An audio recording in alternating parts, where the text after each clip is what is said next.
Dinuraan ng tadhana ang aking pangarap sa mismong kasal ko. Habang nagpapakasasa si Dante sa karangyaan ng kanyang sakim na ina, ako ay itinaboy at pilit na pinapirma sa kasalanang hindi ko ginawa. Pirman mo ito o mamatay ang pamilya mo, ngunit hindi ako luluhod habang buhay. Titindig ako upang gibain ang inyong huwad na imperyo. Kaya mo bang harapin ang bagsik ng aking pagbabalik? Pirmahan mo na ito, Amara. Huwag mong pairalin ang walang kwentang garbo mo mula sa Cebu kung gusto mong maging karapat-dapat sa pamilyang ito. Hawak ng nanginginig na mga daliri ni Amara, ang isang panyo na may borda ng asul na sinulid isang simpleng handog na ginugol niya ng maraming gabi upang tahiin para kay Dante. Ang bawat tahi ay simbolo ng kanyang tapat na pagmamahal, ngunit ang mga salitang iyon ay tila isang malamig na kutsilyo na bumasag sa kanyang magandang pangarap sa loob ng marangyang silid ng hotel. Nanigas ang kanyang mga dalawit at ang malambot na tela ng panyo ay unti-unting nagusot sa kanyang mahigpit na pagkakahawak. Parang may laso na dumaan sa kanyang lalamunan na naging dahilan upang hindi siya makahinga ng maayos habang ang kanyang puso ay mabilis na tumitibay sa kaba. Ang silid na kanina lamang ay puno ng amoy ng sariwang bulaklak ay biglang naging malamig at nakakapanghina. Ito ba ang premyo ng aking katapatan, ang gawin akong panakip-butas sa kasalanang kailanman ay hindi ko ginawa? What is this, Dante? Bulong ni Amara habang nakatitig sa kanyang fiancé na nakatayo sa tabi ng kanyang ina. Ang lalaking nangako sa kanya ng protection at tapat na pagmamahal ay hindi makatingin ng diretso sa kanyang mga mata. Humakbang si Dante papalapit at tinangkang hawakan ang malamig na kamay ni Amara. Hon, please understand, it's just a technicality. Valderrama Corp is in deep trouble dahil sa pagguho ng tulay noong nakaraang buwan. The government inspectors are breathing down our necks. We just need a licensed structural engineer of record to sign off on this technical liability transfer. Technical liability. Napaatras si Amara habang humahampas ang kanyang mabigat na pangkasal na damit sa sahig. Dante, 12 tao ang namatay nang gumuho ang tulay na iyon. Ang sabi mo sa akin, natural disaster ang sanhi. Ngunit dito, nakasaad dito na ako ang nag-aproba ng pagpapalit ng mga materyales bago ang construction.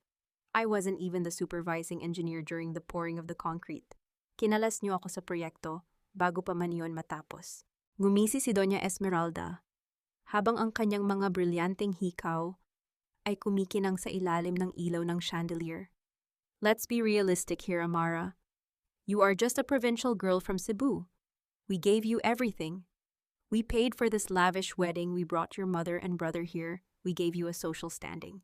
At ngayon kapag kailangan ka ng pamilya, mag-iinarte ka. It's just a signature. Our lawyers will handle the rest. You won't even go to jail, our company will pay all the fines. Nanginginig ang mga kamay ni Amara habang binubuklat ang mga pahina ng asul na folder. Nang makarating siya sa huling bahagi, parang huminto ang ikot ng mundo. Sa dokumentong may petsang 6 na buwan na ang nakalilipas, may nakalagay na pirma sa ibabaw ng kanyang pangalan bilang aprobadong structural engineer. Hindi iyon ang kanyang sulat kamay. Isa itong huwad na pirma, ngunit ginaya ito ng napakahusay na tanging siya lamang ang makakapagsabi ng katotohanan. Tiningnan niya si Dante na may kasamang matinding sakit. You forged my signature, Dante, matagal mo na itong ginagawa. Simula pa lang ng proyekto, ay binalak mo na akong gawing panakip-butas. Biglang lumuhod si Dante sa kanyang harapan. Ang kanyang mamahaling tuxedo ay nagusot sa sahig, habang pilit na humahawak sa kanyang baywang. Amara, please, I was desperate. My mom and the board of directors were pressuring me to cut costs because of our financial crisis. I didn't think the bridge would collapse. I swear I love you. Kung hindi mo pipirmahan ito, ngayon magkakaroon ng malalim na investigasyon at ako ang makukulong. Do you want to see your future husband behind bars? Isang pirma mo lang, Amara. Magiging maayos ang lahat. Isang pirma ka. Pumatak ang luha sa mga mata ni Amara ngunit hindi siya humikbi. Ang kanyang mukha ay naging maputla ngunit malamig na parang bato. Gusto mong ialay ko ang aking lisensya, ang aking pangalan, at ang aking kaluluwa para sa kasalanan mo. 12 buhay ang nawala, Dante. Paano ko haharapin ang pamilya ng mga biktima kung hahayaan kong makawala ka sa hustisya? Tumayo si Doña Esmeralda at lumapit kay Amara. Ang kanyang boses ay naging matalas at puno ng banta. Huwag kang mag-astang santo, Amara. Ang pamilya mo sa Cebu ay baon sa utang dahil sa pagkakasakit ng tatay mo noon. Ang maliit na lupa ninyo ay kasalukuyang nakasangla sa bangko na kami ang naggarantiya. Isang tawag ko lang sa bangko ngayon. Bukas na bukas din ay kalye ang uuwian ng pamilya mo. Pirmahan mo iyan o panoorin mong mabulok ang pamilya mo sa hirap. Naramdaman ni Amara ang matinding paninikip ng kanyang dibdib. Ang silid ay tila lumiit at ang hangin ay naging kapos. Si Dante ay nananatiling nakaluhod sa kanyang harapan, tila isang kaawa-awang bata ngunit may hawak na lason sa kanyang mga salita. Hon, please, if you really love me, gagawin mo ito para sa hinaharap nating dalawa. Bakit mo ba pinapalaki ito? It's just business. Let's get married, we will go to Europe for our honeymoon, and everything will blow over. I promise. Ipinikit ni Amara ang kanyang mga mata. Sa gitna ng kaguluhan ng kanyang isip, narinig niya ang boses ng kanyang yumaong ama, isang simpleng tuksay na laging nagtuturo sa kanya tungkol sa dangal. Amara, ang pinakamahalagang pundasyon ng isang gusali ay hindi ang semento, kundi ang katapatan ng nagtayo nito. Kapag marumi ang pundasyon, kahit gaano kataas ang pader, guguho at guguho ito. Dahan-dahan niyang imulat ang kanyang mga mata. Tiningnan niya si Dante pagkatapos ay si Esmeralda. Mag-aayos na ako. Sisimulan na ang kasal, sabi niya na walang anumang emosyon ang mababakas sa kanyang tinig. Good, ngumiti ng may pagtatagumpay si Esmeralda. I knew you were smart. Pirmahan mo yan pagkatapos ng reception. Lumabas ang mag-ina sa silid, iniwan si Amara na nag-iisa sa harap ng salamin. Hindi siya umiyak. Kinuha niya ang asul na folder at mabilis na isinilid ito sa loob ng kanyang bridal bag, kasama ang kanyang telepono at mga personal na dokumento.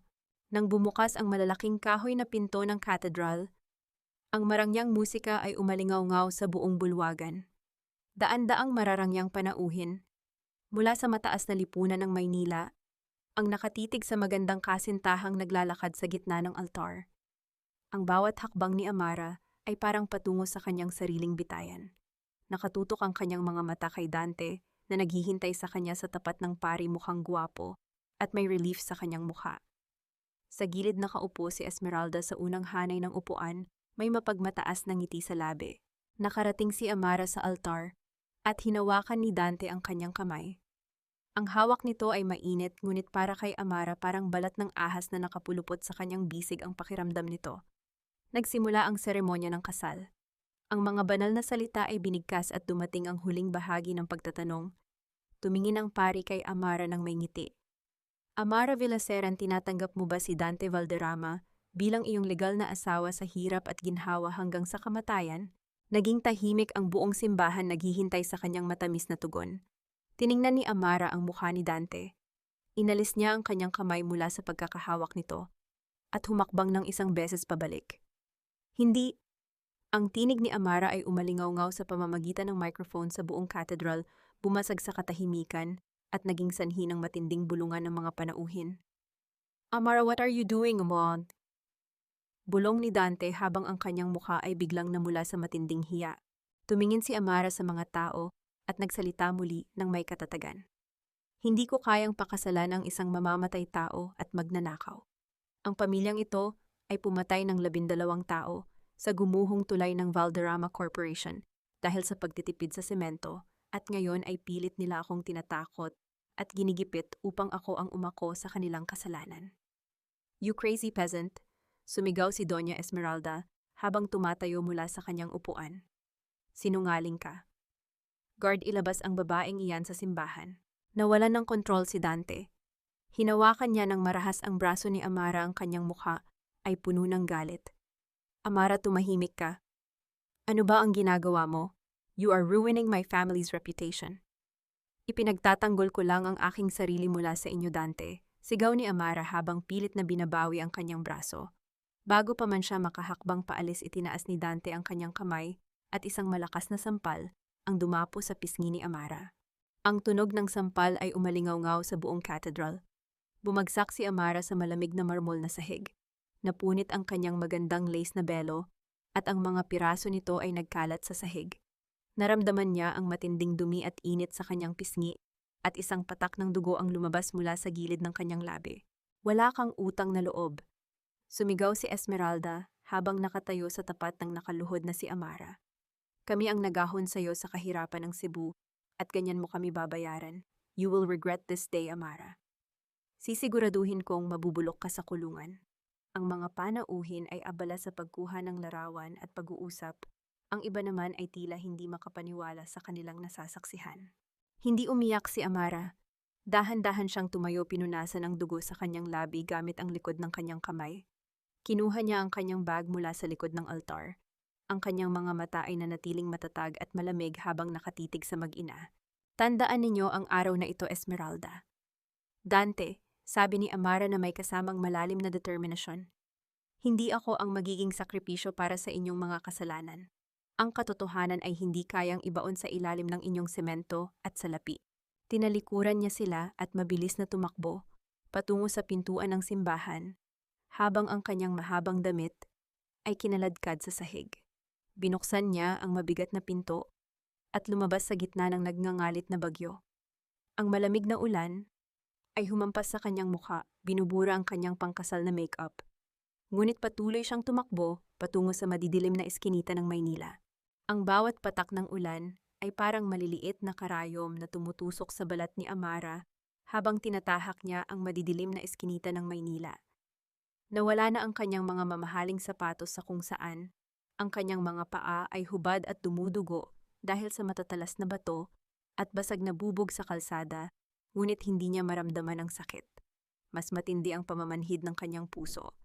Ang marangyang pangkasal na damit na gawa sa mamahaling seda ay basa na at mabigat, puno ng maitim na putik mula sa mga baradong kanal. Yakap-yakap niya ang kanyang bridal bag sa kanyang dibdib, na tila ba ito ang kanyang huling hininga. Sa loob niyon ay ang asul na folder, ang tanging kalasag na magliligtas sa kanya mula sa kapahamakan. Humantong ang kanyang mga hakbang sa pamilyar na lugar, kung saan nagtapos ang marami niyang pangarap, ang gumuhong tulay ng Valderrama. Sa ilalim ng madilim na estruktura ng semento, na ngayoy nakatihaya sa ilog, may mga lumang kandila na nakalagay sa gilid ng kalsada bilang alaala sa mga biktima. Ngunit ang apoy ng mga ito ay matagal nang namatay dahil sa lakas ng bagyo. Napatingin si Amara sa mga itim na abo ng kandila. Sa puntong iyon, tuluyan nang nanghina ang kanyang mga tuhod. Bumagsak siya sa basang lupa sa tabi ng mga nakatambak na basura, habang ang ulan ay patuloy na bumubuhos sa kanyang mukha. Wala na siyang lakas upang umiyak. Ang tanging naririnig niya ay ang tunog ng sarili niyang mabigat na hininga at ang malalakas na hampas ng tubig sa mga semento. Sa di kalayuan, may isang matandang babae na nag-aayos ng kanyang maliit na kariton ng kape at biskwit. Si Lola Charing. Nakasuot ito ng isang lumang kapote na gawa sa plastic upang maprotektahan ang sarili mula sa lamig. Nang mapansin niya ang isang tila malaking puting tela sa putikan, dahan-dahan siyang lumapit na may hawak na maliit na sulo. Nagulat ang matanda nang makita ang isang babaeng nakadamit pangkasal na nakahandusay at nanginginig sa ginaw. Walang kibot na binalot ni Lola Charing si Amara ng isang lumang cardigan na kulay abo na kahit may kaunting amoy ng lumang aparador, ay nagdala ng init sa nangangatog na katawan ng dalaga. Hindi nagtanong ang matanda. Hinawakan niya ang siko ni Amara at dahan-dahang inakay ang nanghihinang dalaga patungo sa kanyang maliit na barong-barong na nakatayo sa tabi ng riles ng tren. Ang besang barong-barong ay maliit, may bubong na yero na lumilikha ng maiingay na tunog habang tinatamaan ng ulan. May isang maliit na kalan na may nagbabagang uling sa sulok kung saan may nakasalang na maliit na kaldero. Pinaupo ni Lola Charing si Amara sa isang lumang kahoy na silya at binigyan siya ng isang malinis, ngunit kupas na tuwalya upang patuyuin ang kanyang buhok. Pagkatapos ay kumuha siya ng isang basang mangkok at nilagyan ito ng mainit na lugaw mula sa kaldero. "Heto, humigop ka muna nito para uminit ang sikmura mo," sabi ng matanda sa banayad na tinig. Inabot ni Amara ang mangkok gamit ang kanyang nanginginig na mga kamay. Ang pagdampi ng kanyang mga daliri sa kulubot, ngunit mainit na kamay ni Lola Charing ay nagdala ng isang hindi maipaliwanag na pakiramdam ng kaligtasan. Ito ang unang pagkakataon na may humawak sa kanya nang walang hinihinging kapalit. "Salamat po," bulong ni Amara habang marahang humihigop ng sabaw. Napatingin siya sa paligid ng barong-barong. Sa pader na gawa sa tagpi-tagping plywood, may nakasabit na isang maliit na kuwadro na may larawan ng isang batang lalaki na nakangiti, may itim na laso sa gilid. Napansin ni Lola Charing ang tingin ni Amara. Huminga ng malalim ang matanda at naupo sa tapat niya. Ang apo ko iyan, si Junjun. 9 na taong gulang pa lang siya. Nasaan po siya? Tanong ni Amara kahit may bahagi sa kanyang puso ang nakakaalam na ng sagot. Wala na siya anak. Isa siya sa mga naglalakad sa ibabaw ng tulay ng mga Valderrama nang bigla itong gumuho noong nakaraang buwan.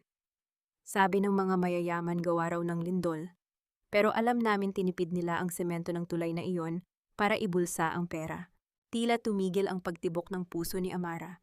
Ang mainit na lugaw sa kanyang bibig ay biglang naging mapait. Ang batang nasa larawan ay namatay dahil sa kasakiman ng pamilyang kanyang sana ay pakakasalan. At ngayon gusto ng pamilyang iyon na siya ang umako sa kasalanan ng pagpatay sa batang ito at sa iba pa. Bakit hindi po kayo nagrereklamo? Tanong ni Amara habang nakatitig sa larawan. Sino naman ang makikinig sa amin, anak? Kami ay mga basura lamang sa kanilang mga mata. Ang sabi ng abogado ng mga Valderrama, kung magpapatuloy kami sa pagrereklamo, ipapademolis nila ang mga bahay namin dito. Wala kaming laban sa kanila. Nanatiling tahimik si Amara, ngunit ang kanyang mga mata ay nag-aapoy na sa matinding determinasyon. Tumingin sa kanya si Lola Charing tinitigan ang maruming puting damit na suot pa rin ng dalaga. May isang bagay sa mga mata ng matanda na tila nagpapakita na alam niya kung sino ang kausap niya, ngunit pinili nitong manatiling tahimik. Hindi siya nagulat nang makita ang mamahaling damit sa putikan. Tila ba matagal na niyang inaasahan na may darating na ganito sa kanyang buhay upang baguhin ang takbo ng kanilang tadhana. Nang sumapit ang kalagitnaan ng gabi, ang buong komunidad ay binalot ng madilim na katahimikan, maliban sa tunog ng ulan sa yero. Natulog si Amara sa isang lumang banig sa tabi ng kalanyakap pa rin ang kanyang bag. Biglang nagising si Amara nang marinig ang tunog ng mga aso na tumatahol sa labas. May narinig siyang marahang kaluskos ng mga paa sa basang lupa sa tabi ng riles ng tren. Sumilip si Lola Charing sa maliit na siwang ng kanilang pinto. Sa labas sa gitna ng kadiliman, may isang anino ng lalaki na dahan-dahan na lumalapit sa kanilang barong-barong. May hawak itong flashlight na naglalabas ng matatalas na liwanag sa paligid ng mga bahay. May nakita ba kayong babae na nakasuot ng puting damit pangkasal na dumaan dito? Tanong ng lalaki sa isang kapitbahay sa malalim at malamig na tinig. Maliwanag na ang sikat ng araw nang magising si Amara, ngunit walang mainit na sikat na pumasok sa loob ng barong-barong, tanging mga manipis na guhit ng liwanag mula sa mga siwang ng dingding. Ang marahas na tunog ng umaandar na tren sa riles at ang boses ng mga kapitbahay na nagtatalo sa labas, ang tuluyang gumising sa kanyang diwa. 13. Napatingin siya sa tapat ng kanyang higaan. Nakasabit doon sa isang kalawanging pako ang kanyang maruming pangkasal na damit. Ang mamahaling seda na kahapon lang ay sumisimbolo sa kanyang magandang hinaharap. Ay mukha na ngayong basahan, may mga mantsa ng maitim na putik at may punit sa laylayan. Iyon ang malupit na paalala na ang kanyang lumang buhay ay tuluyan ng natapos sa loob lamang ng isang gabi. Bumangon siya habang sumasakit ang kanyang buong katawan. Sa labas ng pinto narinig niya ang mahihinang hikpi. Sumilip si Amara sa siwang at nakita si Lola Charing na may kausap na isang babaeng may kalong na maliit na bata. Wala na kaming mapuntahan, Ate Charing. Umiyak na, sabi ng babae si Aling Marta. Sabi ng mga tauhan ng Valderrama Corporation, kailangan na naming umalis dito bago matapos ang linggo para sa clearing operations nila. Kung hindi raw kami aalis, gigibain nila ang mga bahay namin nang walang bayad. Pagkatapos nilang patayin ang asawa ko sa tulay ngayon naman, ay kukunin nila ang nag-iisang bubong sa ibabaw ng mga anak ko. Hinawakan ni Lola Charing ang balikat nito upang bigyan ito ng kaunting lakas. 13. Huwag kang mawala ng pag-asa, Marta. Makakahanap din tayo ng paraan. Ang bawat salita ng mga ito ay tila mabigat na semento na dumadagdag sa bigat ng dibdib ni Amara. Napasandal siya sa dingding, nararamdaman ang matinding guilt. Ang mga taong ito ay nagdurusa dahil sa kasakiman ng pamilyang kanyang sana ay pakakasalan at ang kanyang profesyon ng engineering na pinili niya upang magtayo ng mga ligtas na tahanan ay ginamit ng mga Valderrama upang sirain ang buhay ng mga mahihirap. Nang mapansin ni Amara na may tumutulong tubig mula sa sirang bubong ni Lola Charing sa tapat ng lutuan, hindi siya nag-atubili. Lumabas siya at lumapit sa matanda matapos umalis si Aling Marta. Lola, may sira po ang bubong ninyo. Hayaan niyo pong tulungan ko kayo, banayad na sabi ni Amara. Naku anak, wag na. Baka madumihan ka lang. tanggi ng matanda, habang nakatingin sa puting damit na suot pa rin ng dalaga.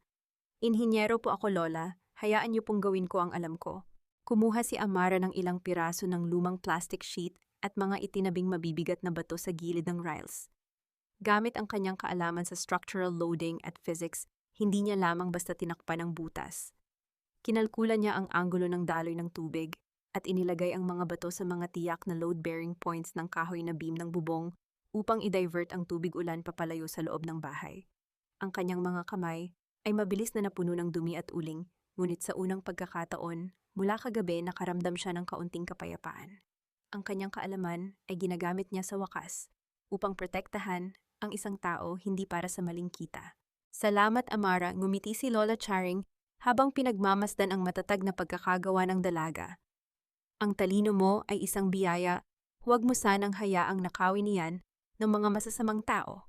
Maya-maya pa narinig nila ang malakas na boses ng newscaster mula sa telebisyon sa katabing tindahan ni Aling Marta.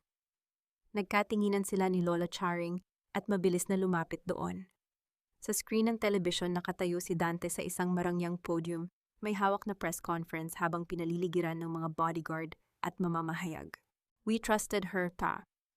Seryosong pahayag ni Dante sa media, ang kanyang boses ay puno ng huwad na lungkot. Amara Villaseran was the lead structural engineer we hired for the bridge project.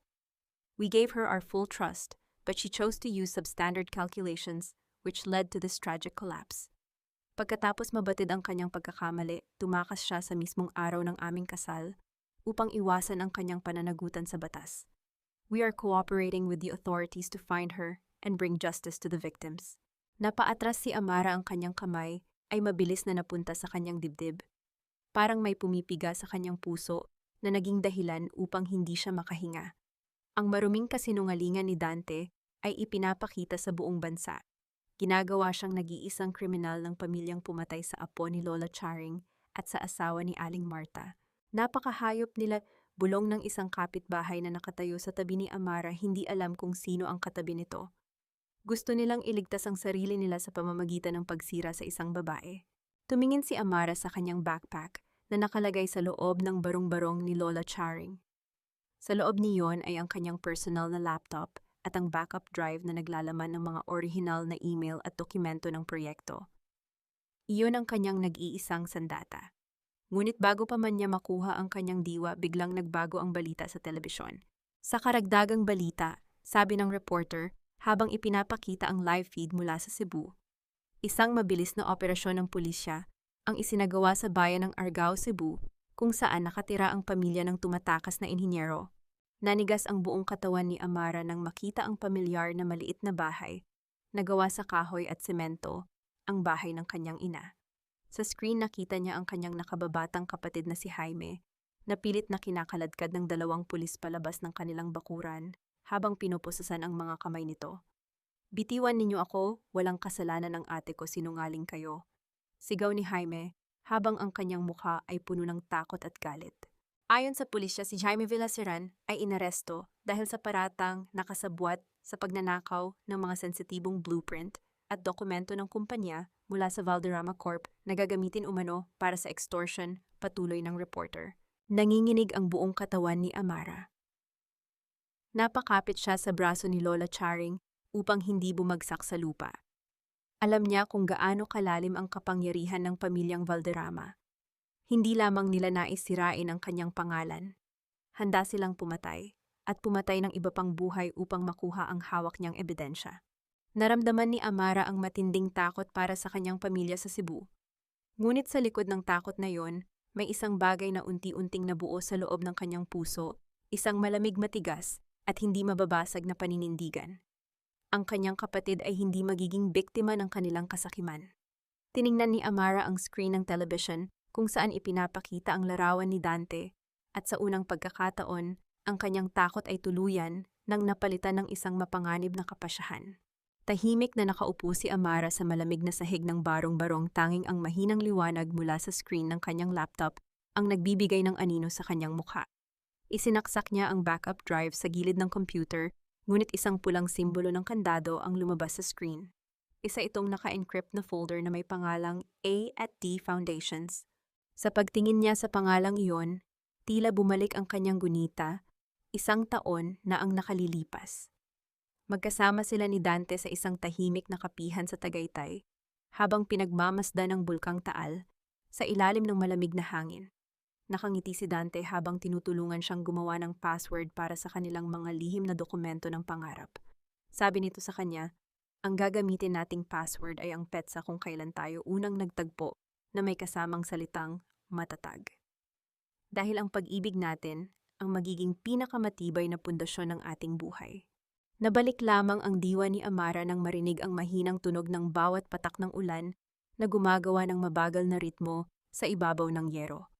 Napabuntong hininga siya, nararamdaman ang pait ng nakaraan na ngayon naging mapanganib na lason. Tinaype niya ang code 1014 matatag. Bago pa man niya mapindot ang enter, biglang umalingaw ang tunog ng kanyang telepono mula sa loob ng bag. Isang hindi kilalang numero mula sa Cebu ang tumatawag. Mabilis niya itong sinagot at ang boses ng kanyang ina na si Aling Rosa ang kanyang narinig na punong-puno ng takot at pag-iyak. Amara, anak, tumawag ang isang lalaki mula sa Maynila. Humihikbing sabi ng kanyang ina mula sa kabilang linya. Sabi niya, papakawalan daw nila si Jaime at aalisin ang lahat ng demanda kung ibibigay mo ang asul na folder at ang drive na hawak mo ngayon. Inalok din kami ng pera, Amara. 5 milyong piso. Natatakot ako para sa kapatid mo. Nasaan ka ba? Nay, makinig kayo sa akin ng mabuti. Mahigpit ang pagkakahawak ni Amara sa telepono. Halos mamuti ang kanyang mga kasukasuan sa tindi ng hawak. Huwag kayong tatanggap ng anumang halaga mula sa kanila. Pakiusap, lumipat muna kayo ni Tita Susan sa kabilang bayan ngayon din sa gabi na ito. Huwag nating hahayaan na manipulahin nila tayo gamit ang pera. Ligtas si Jaime sa ngayon dahil kailangan nila ang hawak ko. Ipaglalaban ko kayo, Nay. Paano kung may mangyaring masama sa kapatid mo, Amara? Wala tayong kapangyarihan laban sa mga Valderrama. Umiiyak na dagdag ng kanyang ina.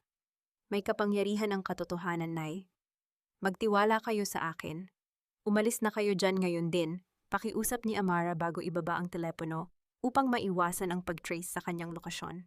Napahawak si Amara sa kanyang ulo, nararamdaman ang bigat ng buong mundo sa kanyang mga balikat. Napagtanto niya na ang simpleng pagtatago ay hindi magliligtas sa kanyang pamilya. Kailangan niyang lumaban, kailangan niyang bumuo ng isang matibay na kaso na hindi kayang tibagin ng anumang pera. Lumapit si Lola Charing sa kanya habang may hawak na isang lumang kahon na gawa sa kahoy. Banayad niya itong inilagay sa tabi ng laptop ni Amara. Sa loob niyon ay may mga lumang kagamitan sa engineering, isang bakal na ruler, isang compass, at isang kalawanging manual caliper. Gamit iyan ng asawa ko nung nabubuhay pa siya. Banayad na sabi ni Lola Charing habang hinahawakan ang balikat ng dalaga. Sabi niya sa akin, ang tunay na tagapagtayo ay hindi gumagamit ng maduming materyales dahil ang kamay ng isang tapat na manggagawa ay hindi kailanman magsisinungaling sa bato. Huwag mong hayaang marumihan ng takot ang iyong mga kamay, Amara. Ang tahimik na pagluha ni Amara ay pumatak sa malamig na bakal ng caliper. Hinawakan niya ito nang mahigpit, nararamdaman ang bigat ng bawat buhay na nawala dahil sa tinipid na semento. Ang caliper na ito ay simbolo ng katapatan ng mga taong nagtayo ng mga tulay gamit ang kanilang pawis, kaiba sa kasakiman ni Dante. Salamat po, Lola Charing, bulong ni Amara habang pinupunasan ang kanyang mga mata. Gagamitin ko ang mga kamay na ito upang ipakita ang katotohanan. May bagong lakas na dumaloy sa kanyang mga daliri nang pindutin niya ang enter sa keyboard. Nabuksan ang folder. Mabilis na sinuri ni Amara ang mga email ng proyekto. Lumaki ang kanyang mga mata nang makita ang isang lihim na pag-uusap sa pagitan ni Dante at ng supplier ng semento. Tanggapin ang mas mababang uri ng semento. Markahan ito bilang standard grade. Kailangan nating bawasan ang budget ng 30% para sa ulat ng ikatlong kapatid ng taon, ang direktang utos ni Dante sa email.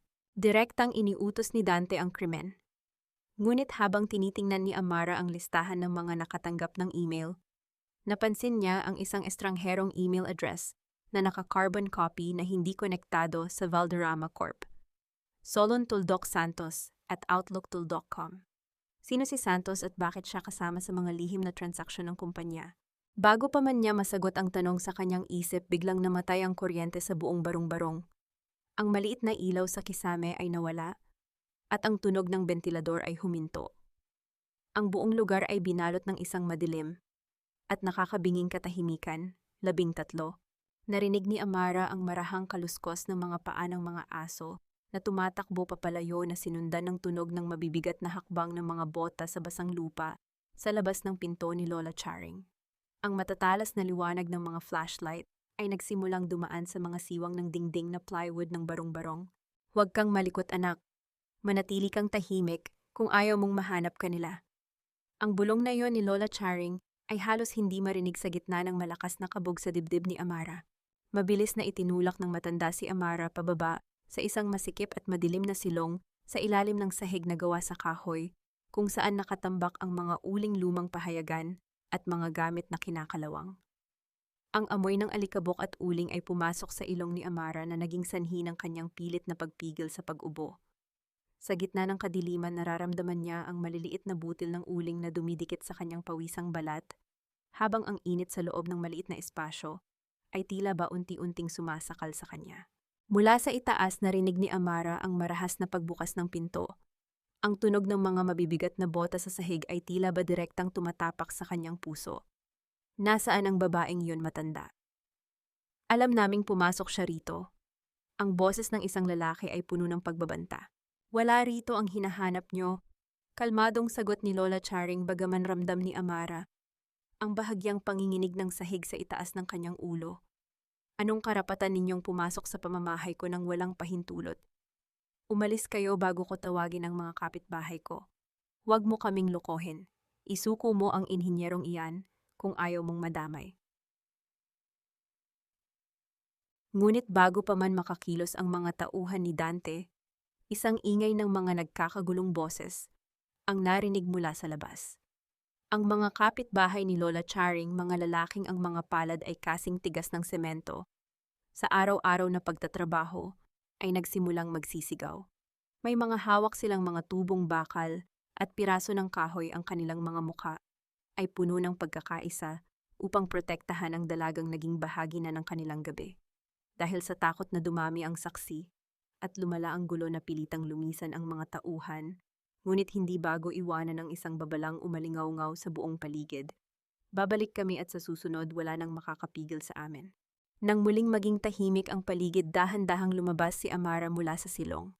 Ang kanyang mukha at ang dating puting damit ay nadungisan na ng itim na uling. Maingat na pinunasan ni Lola Charing ang dumi sa pisngi ni Amara, gamit ang kanyang tuyong palad na parang isang ina na nag-aayos sa kanyang anak bago ito sumabak sa labanan. Ayos ka lang ba, anak? Tanong ng matanda nang may malalim na pag-aalala. Bago pa man makasagot si Amara, nag-vibrate ang kanyang telepono sa loob ng bag. Isang mensahe mula sa kanyang tiyahin sa Cebu ang bumungad sa kanya, kasama ang isang larawan ng kanilang lupain na ngayon ay binakuran na ng mga alambre. Amara, may mga dumating na abogado rito, ang nakasulat sa mensahe. May hawak silang dokumento, isang kasunduan sa utang na may pirma raw ng tatay mo bago siya mamatay.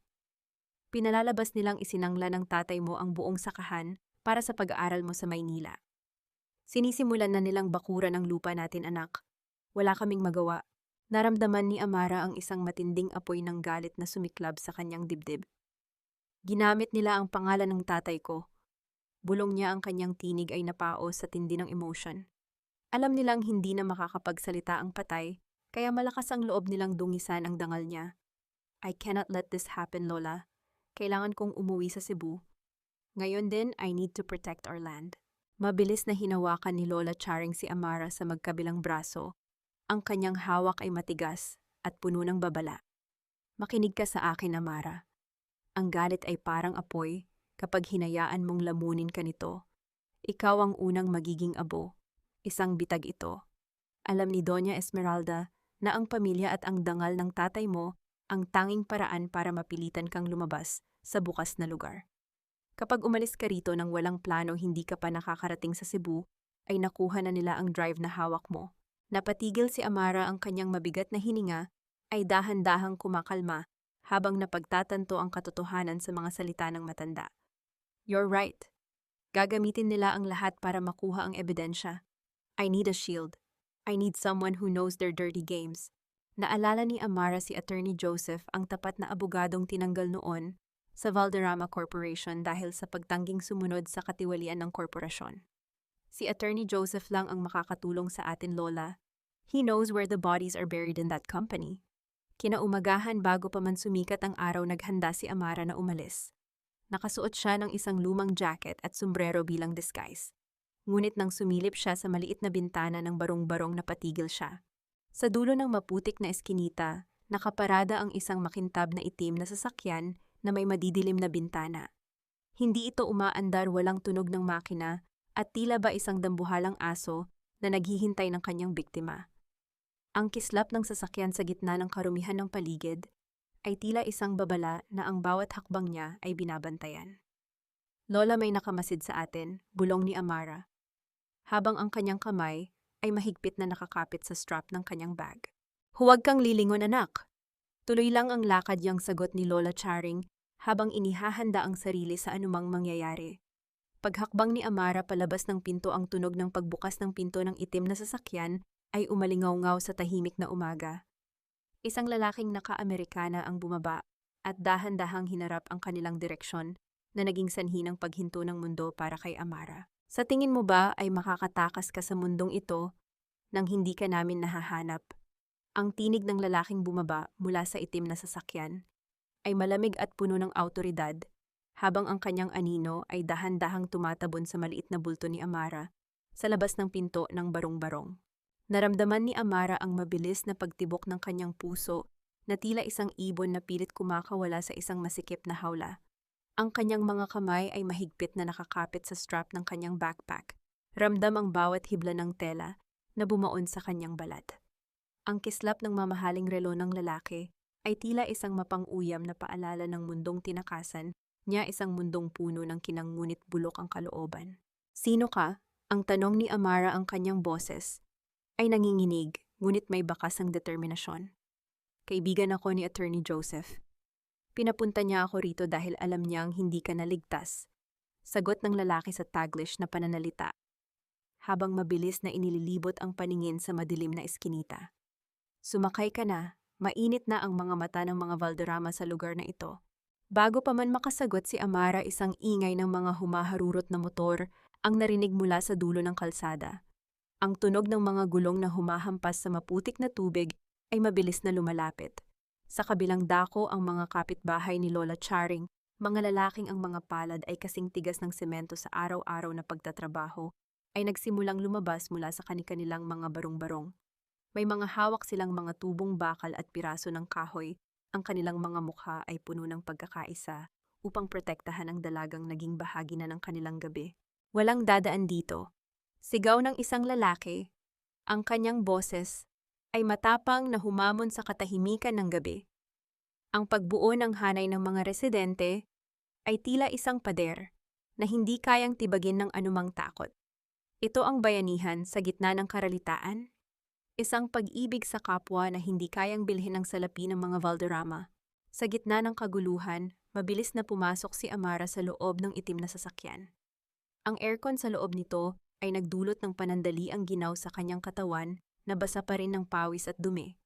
Pagkalipas ng ilang oras na paikot-ikot sa Maynila upang iligaw ang anumang sumusunod, nakarating sila sa mataong palengke ng Quiapo. Doon sa gitna ng amoy ng mga kandila sampagita at ingay ng mga mamimili, naghihintay si Attorney Joseph. Nakasuot ang abogado ng isang kupas na polo. Ang kanyang mga mata ay nagpapakita ng pagod, ngunit may ningas ng katarungan. Amara, salamat at ligtas katwa ka. Bungad ni Joseph nang magtagpo sila sa isang maliit at tago na karinderya. Nabalitaan ko ang nangyari sa opisina ko.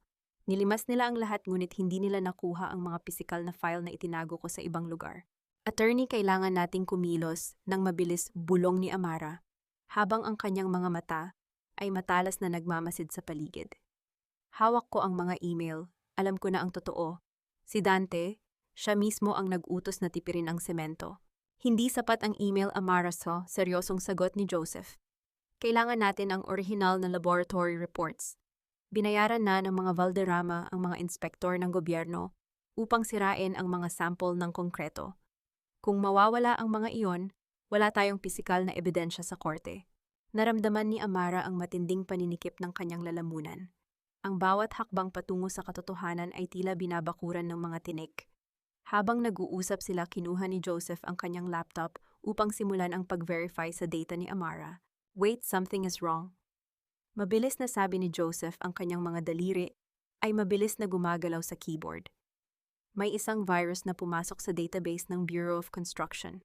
Unti-unti nitong binubura ang mga digital logs ng proyekto ng tulay sa lahat ng government servers. Can you stop it? Tanong ni Amara, ang kanyang boses ay puno ng kaba. Susubukan ko, pero mukhang tinitira nila tayo mula sa loob mismo ng ahensya. Sagot ni Joseph, ang kanyang noo ay punong-puno ng pawis sa kabila ng bentilador sa loob ng karinderya. Sa gitna ng tensyong iyon, biglang nag-vibrate ang telepono ni Amara. Isang mensahe mula sa isang hindi kilalang numero, ngunit ang mga salitang nakasulat ay tila boses ni Dante na bumubulong sa kanyang tainga. I told you, Amara, hindi mo kayang labanan ang pamilya ko. Ngayon panoorin mo kung paano ko unti-unting kukunin ang bawat taong tumutulong sa'yo. Check your brother's latest news in Cebu. Mabilis na binuksan ni Amara ang social media sa kanyang telepono.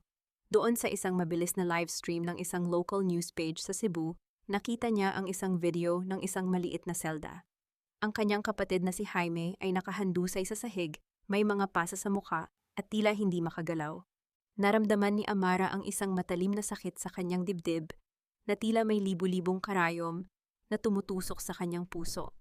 Ang bawat tibok nito ay puno ng pagdurusa at pagsisisi. Napakapit siya sa gilid ng mesa, ang kanyang mga kuko ay halos bumaon sa kahoy habang pilit na pinipigilan ang isang malakas na hiyaw ng pait. Ano ang gagawin ko? Ang tanong na ito ay umalingaw-ngaw sa kanyang isipan. Sa sandaling iyon, ang kanyang laptop ay naglabas ng isang nakakabinging tunog ng babala. Ang screen ay naging kulay pula at sa gitna nito ay may nakasulat na mga salita sa Tagalog. Lahat ng ebidensya ay burado na. Tiningnan ni Amara ang screen, pagkatapos ay ang video ng kanyang kapatid na nasasaktan. Ang kanyang buong mundo ay tila gumuho sa pangalawang pagkakataon. Nakatayo siya doon sa gitna ng mataong kiyapo, ngunit ang pakiramdam niya ay siya na ang pinakamahalaga at pinaka-nag-iisang tao sa buong mundo, at ang kanyang tanging sandata ay tila naging abo na sa kanyang mga kamay. Ang bato ay hindi nagsisinungaling, Amara. Ang computer ay madaling linlangin, pero ang semento ay may memorya ng bawat patak ng kasakiman nila. Ang mga salitang iyon ni Attorney Joseph ay tila isang malamig na tubig na ibinuhos sa nag-aapoy na pakiramdam ng kawalan ng pag-asa ni Amara. Habang nakatitig siya sa screen ng kanyang telepono kung saan huling nakita ang dugo ang mukha ng kanyang kapatid, naramdaman niya ang isang matinding pait sa kanyang lalamunan.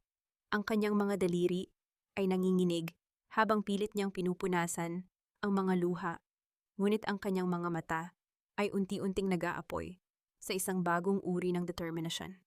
Alam niyang ang digital na ebidensya ay maaari nilang burahin sa isang pindot lamang, ngunit ang mga pisikal na ebidensya, ang mga tipak ng sementong pumatay sa mga biktima, ay hindi ganoon kadaling tunawin. Sa ilalim ng kadiliman ng gabi, nagtungo sila sa isang pribadong laboratorio sa labas ng Maynila. Nakasuot si Amara ng isang lumang overall na pangtrabaho at isang helmet, habang si Attorney Joseph ay may dalang huwad na dokumento ng inspeksyon mula sa gobyerno. Ang amoy ng alikabok, kemikal at tuyong semento sa loob ng pasilidad ay tila isang pamilyar na yakap sa kanya, ngunit ngayon ay may kasama itong kaba na halos magpatigil sa kanyang paghinga. Ang bawat hakbang nila sa malamig na sahig ay gumagawa ng mahinang tunog na tila ba sumasabay sa mabilis na pintig ng kanyang puso. Sino kayo? Bakit kayo narito sa ganitong oras? Ang boses ng isang matandang lalaki ang bumasag sa katahimikan. Si Mang Cardo ang pinuno ng mga technician sa laboratorio. Hawak nito ang isang flashlight na ang liwanag ay tumama ng diretso sa mukha ni Amara. Mang Cardo, kailangan namin ang mga original na core samples ng Valderrama Bridge. Direktang sabi ni Amara habang tinatanggal ang kanyang helmet upang ipakita ang kanyang mukha. Ako si Engineer Amara Villaseran. Alam ninyong hindi sapat ang lakas ng sementong ginamit doon. Napaatras ang matanda, ang kanyang mga kamay ay nanginginig habang pilit na iniiwas ang tingin. Wala na ang mga iyon, engineer. Sabi ng management kailangan nang i-dispose dahil tapos na ang pagsusuri. Pakiusap, umalis na kayo. May sakit ang anak ko. Binabayaran ng pamilyang Valderrama ang lahat ng gamot niya. Hindi ko kayang mawala ng trabaho. Naramdaman ni Amara ang isang matalim na kirot sa kanyang dibdib. Ito ang paraan ng pagkontrol ng mga Valderrama, ginagamit nila ang kahinaan at pangangailangan ng mga tao upang ibaon ang katotohanan. Lumapit si Amara kay Mang Cardo, ang kanyang tinig ay naging malambot, ngunit puno ng bigat ng bawat buhay na nawala. Mang Cardo, nakikita niyo ba ang mga batang natulog sa ilalim ng tulay na iyon na hindi na nagising? Bulong ni Amara habang iniisip ang larawan ng apo ni Lola Charing. Ang anak niyo, maililigtas niyo ang buhay niya gamit ang perang iyon, pero paano ang konsensya niyo sa tuwing maaalala niyo na may 12 pamilya na hindi na muling mabubuo dahil sa pananahimik natin? Inhinyero rin po ako, Mang Cardo. Ang trabaho natin ay magtayo ng kaligtasan, hindi mga libingan. Ang matanda ay nanatiling tahimik, ang tanging naririnig ay ang mabigat nitong paghinga. Pagkalipas ng ilang sandali na tila tumagal ng ilang taon, dahan-dahang ibinaba ni Mang Cardo ang kanyang flashlight. Tumingin siya sa paligid upang masiguro na walang ibang nakakakita bago siya naglakad patungo sa isang madilim na sulok ng laboratorio sa likod ng malalaking makina ng compression test. May kinuha siyang isang selyadong kahon na nakatago sa ilalim ng mga lumang trapal. Nang buksan ito ni Amara, nakita niya ang mga cylindrical na tipak ng semento na may mga markang V-Bridge Section A1. Inabot din ni Mang Cardo ang isang folder na naglalaman ng original na laboratory test report na may kanyang lagda. Heto ang tunay na resulta, sabi ni Mang Cardo sa nanginginig na tinig. 40% lang ang nakuha nitong lakas sa loob ng 28 araw. Substandard ang semento engineer, pinilit lang nila kaming pirmahan ang peking report. Naramdaman ni Amara ang isang matinding emosyon, halo ng galit at kagalakan. Hawak na niya ang huling alas, ang pisikal na katibayan na hindi mabubura ng anumang virus o pera. Maingat niyang isinilid ang mga sample at ang dokumento sa kanyang bagramdam, ang bigat ng katotohanan sa kanyang mga kamay. Salamat, Mang Cardo, bulong ni Amara. Hinding-hindi ko makakalimutan ang ginawa niyo. Umalis na kayo, sabi ng matanda habang pilit na itinatago ang takot sa kanyang mga mata. Sana ay makamit niyo ang katarungan. Ngunit habang papaalis sila sa likod ng gusali, ang katahimikan ng gabi ay biglang nabasag ng tunog ng pagpreno ng maraming sasakyan sa harap ng laboratorio. Ang mga matatalas na liwanag ng mga headlight ay tumama sa mga bintana ng gusali, at ang mga anino ng mga lalaking may hawak na mga bakal na pamalo ay mabilis na kumalat sa paligid. Nandito na sila, bulong ni Attorney Joseph, habang mabilis na hinahila si Amara patungo sa isang madilim na eskinita sa gilid ng pasilidad. Naramdaman ni Amara ang lamig ng pawis sa kanyang noo habang naririnig ang tunog ng mga pinto ng sasakyan na sabay-sabay na sumara. Ang panganib ay mas malapit na kaysa kailanman, at ang hawak niyang kahon ay ang tanging bagay na nais ng mga Valderrama na maging abo bago sumikat ang araw. Ang kapal ng mukha mo, Amara. Magnanakaw ka na pumatay ka pa ng mga inosente, at ngayon ay sisirain mo pa ang pamilyang nag-ahon sa iyo sa hirap. Ang boses ni Dante ay umuuga sa bawat sulok ng bansa sa pamamagitan ng mga telebisyon at radyo. Habang nakatago si Amara sa isang maliit at madilim na silid sa likod ng isang lumang talyer, pinagmamasdan niya ang screen ng isang maliit na TV na may malabong signal. Doon nakita niya ang isang dambuhalang billboard sa EDSA kung saan ang kanyang mukha ay nakabandera na may pulang markang Wanted.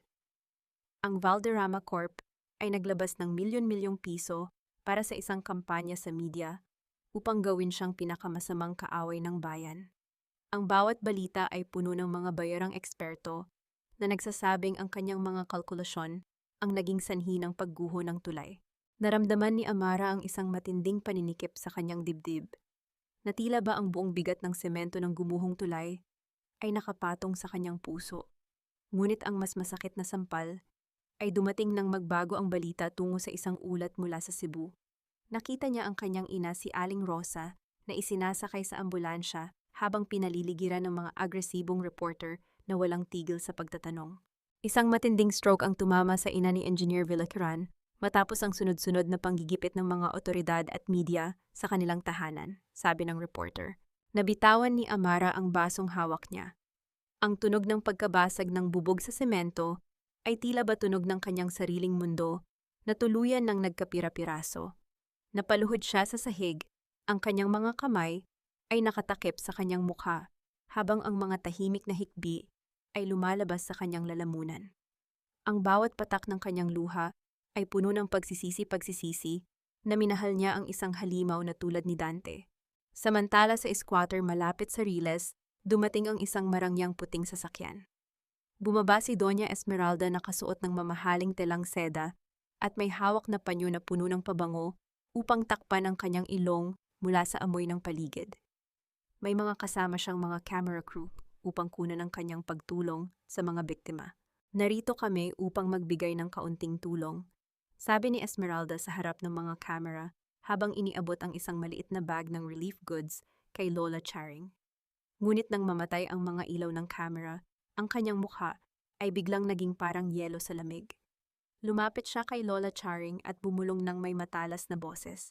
Sabihin mo sa babaeng iyon kung ayaw niyang mamatay ang kanyang ina sa ospital at kung ayaw niyang masunog ang buong lugar na ito, isuko niya ang drive at ang mga samples na nakuha niya. Hindi niyo kilala ang kinalaban niyo matanda. Ang mga langgam na tulad niyo ay madali naming papaputukin sa ilalim ng aming mga paa. Nang makarating ang balitang ito kay Amara sa pamamagitan ng isang mabilis na tawag mula kay Lola Charing, ang takot sa mga mata ng dalaga ay unti-unting napalitan ng isang mapanganib at malamig na kapasyahan. Ang kanyang pagkatao na dati ay puno ng lambot ay tila ba naging kasing tigas na ng bakal na ginagamit sa construction. Hindi na ako magtatago, Attorney Joseph, sabi ni Amara habang pinupunasan ang kanyang huling luha. Gusto nila ng palabas, ibibigay ko sa kanila ang katotohanang hinding-hindi nila makakalimutan. Kinuha ni Amara ang kanyang telepono. Inayos niya ang kanyang gusot na buhok at hinarap ang camera. Sa kanyang kanang kamay, itinaas niya ang kanyang Professional Regulation Commission ID, ang kanyang lisensya bilang isang ganap na inhinyero.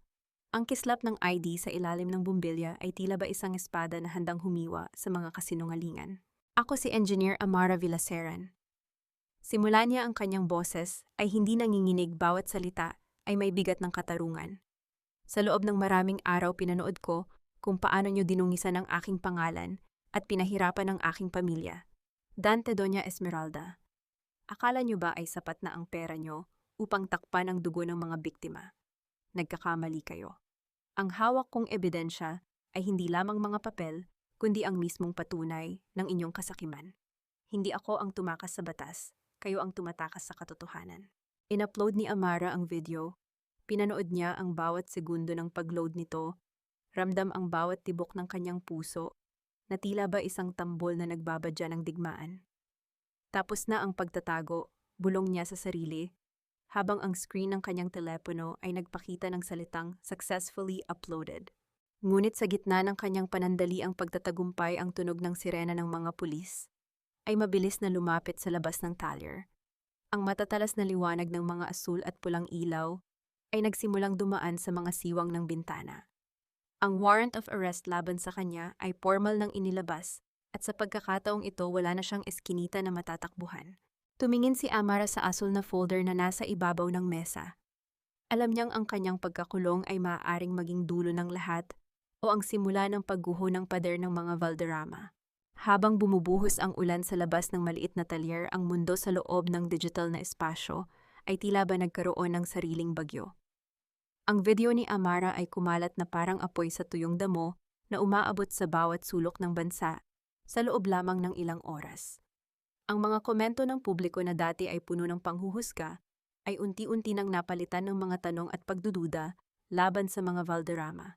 Ang mga pamilya ng mga biktima sa pangunguna ni Lola Charing ay nagsimulang mag-post ng kanilang sariling mga karanasan na nagpapatunay sa kabutihang loob ni Amara. Sa loob ng mansyon ng mga Valderrama, ang hangin ay naging kasing bigat ng bakal. Nakatayo si Dante sa harap ng bintana, pinagmamasdan ng baha sa labas, habang ang kanyang mukha ay puno ng matinding pag-aalala. Ang bawat notification sa kanyang telepono ay tila ba isang dagok sa kanyang natitirang konsensya. Hindi ko na alam kung paano ito pipigilan, Ma. Mahinang sabi ni Dante, ang kanyang tinig ay nanginginig. Ang publiko, naniniwala sila sa kanya. Maybe we should just tumahimik ka, Dante, ang sigaw ni Doña Esmeralda habang ibinabagsak ang kanyang mamahaling tasa sa mesa na naging sanhi ng pagtalsik ng kape sa puting carpet. Huwag kang maging mahina. Isang hamak na probinsyana lang siya. Ang kailangan natin ay makuha ang samples na hawak niya. Kapag nawala ang mga iyon, wala siyang laban sa korte. Ngunit sa likod ng galit ni Esmeralda, nakaramdam si Dante ng isang matinding takot. Hindi lamang takot sa batas kundi takot na tuluyan na niyang mawala ang nag-iisang babaeng tunay na nagpahalaga sa kanya, bago pa man madungisan ng pera ang kanyang pagkatao. Sa isang sandali ng kahinaan, kinuha ni Dante ang kanyang personal na telepono at lihim na tinawagan ang lumang numero ni Amara. Nang sagutin ni Amara ang tawag, ang unang narinig ni Dante ay ang katahimikan sa kabilang linya, isang katahimikang mas masakit pa sa anumang mura. Amara! Hon, please! Bulong ni Dante, ang kanyang boses ay puno ng pait. Let's fix this. Magkita tayo sa Rizal Park sa tapat ng monumento. Mag-isa lang ako, walang pulis, walang lawyers. Just the two of us. Let's find a way out of this mess before it's too late. Wala na tayong dapat ayusin, Dante, ang malamig na tugon ni Amara. Ngunit sige, pupunta ako. Gusto kong makita kung gaano ka pa kadesperado. Sa gitna ng ulan sa Rizal Park, nagtagpo ang dalawa sa ilalim ng isang madilim na puno. Nakasuot si Dante ng isang itim na raincoat habang si Amara ay nakatayo doon basa ng ulan, ngunit ang likod ay tuwid na tuwid. Tinangka ni Dante na lumapit at payungan si Amara, ngunit mabilis na humakbang pabalik ang dalaga. Huwag mong subukan, Dante. Ang bawat semento sa paligid natin ay nagpapaalala sa akin ng kasalanan mo, matigas na sabi ni Amara. Amara listened to me, pagmamakaawa ni Dante, habang pilit na hinahawakan ang mga mata ni Amara gamit ang kanyang tingin. I have 5 million pesos in a Swiss account. I can give it to you right now. You can go to Europe, take your mother and Jaime with you. Doon na kayo magpagaling. Just tell the media that you were confused, that the video was a mistake. Isuko mo na ang samples sa akin and I will make all the cases disappear. We can still be together eventually. Together? Isang mapait na tawa ang lumabas sa mga labi ni Amara na sinabayan ng tunog ng kulog sa kalangitan. Gusto mong bilhin ang aking kaluluwa gaya ng pagbili mo sa mga inspektor, Dante? Ang 5 milyong pinto na inaalok mo ay hindi kayang ibalik ang buhay ng apo ni Lola Charing. Ang bawat sentimo niyan ay may bahid ng dugo. Hindi mo naiintindihan, Amara, ginagawa ko ito para sa atin. Sumigaw si Dante habang ang kanyang gaslighting ay muling lumabas. Kung makukulong ako, sino ang mag-aalaga sa iyo? Who will protect you from my mother? You're being selfish with your principles. Ang pagpili sa katotohanan ay hindi pagiging selfish, Dante. Ito ay pagiging tao, sagot ni Amara. Sa lihim, ang kanyang kamay sa loob ng bulsa ay nakapindot sa recording app ng kanyang telepono na naitago niya ng maayos sa ilalim ng kanyang jacket. Lahat ng sinabi mo ngayon, ang pag-alok mo ng suhol, ang pag-amin mo na may dapat itago. Sapat na iyan upang gumuho ang iyong mundo. What? Nanlaki ang mga mata ni Dante. Ngunit bago pa siya makakilos, biglang tumunog ang telepono ni Dante sa loob ng kanyang bulsa. Naka-loudspeaker ang tawag dahil sa suot niyang Bluetooth earpiece. Dante, ang boses ni Doña Esmeralda ay umalingaw-ngaw, puno ng matinding galit at tagumpay. Huwag mo nang sayangin ang oras mo sa babaeng iyan. Nahanap na ng mga tauhan ko ang eksaktong kinaroroonan ng orihinal na core samples. Kasalukuyan na silang papunta sa laboratorio ni Mang Cardo upang tapusin ang lahat. Umuwi ka na rito at ihanda ang victory party natin. Napatigil si Amara. Ang kanyang puso ay tila huminto sa pagtibok.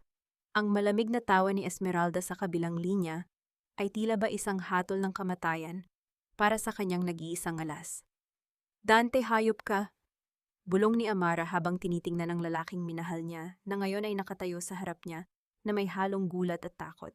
Tinalikuran ni Amara si Dante at mabilis na tumakbo palayo. Hinahayaan ang ulan na tumabon sa kanyang mga luha. Kailangan niyang makarating sa laboratorio bago pa mahuli ang lahat. Ngunit sa bawat hakbang niya sa madulas na kalsada, nararamdaman niya ang anino ng pamilyang Valderrama na unti-unti nang lumalamon sa kanyang huling pag-asa. Ang hangin sa loob ng bulwagan ng Senado ay mabigat, puno ng amoy ng mamahaling pabango ni Doña Esmeralda na pilit pumatay sa amoy ng lumang aircon. Ang bawat sulok ay puno ng mga mamamahayag, mga pamilya ng biktima na nakasuot ng itim at mga tauhan ng Valderrama Corporation na pilit na nagpapanatili ng kanilang mapagmataas na tindig. Sa gitna ng mataas na kisame ng silid, ang tunog ng bawat pagbuklat ng papel at bulungan ng mga tao ay tila ba nagbibigay ng babala sa isang napakalapit na unos. Unang umupo sa silya ng testigo si Doña Esmeralda. Ang kanyang mukha ay maingat na inayusan upang magmukhang pagod at malungkot. Kumuha siya ng isang panyong sutla at dahan-dahang pinunasan ang sulok ng kanyang mga mata bago magsimulang magsalita sa harap ng komite ng mga senador. Mga kagalang-galang na senador kami ang biktima rito. Ang boses ni Esmeralda ay nanginginig isang perpektong acting ng isang teleserye kontrabida.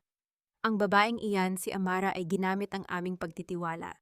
Pinag-aral namin siya, binigyan ng posisyon at balak pangang pakasalan ng aking anak. Ngunit ang ambisyon niya ay walang hanggan.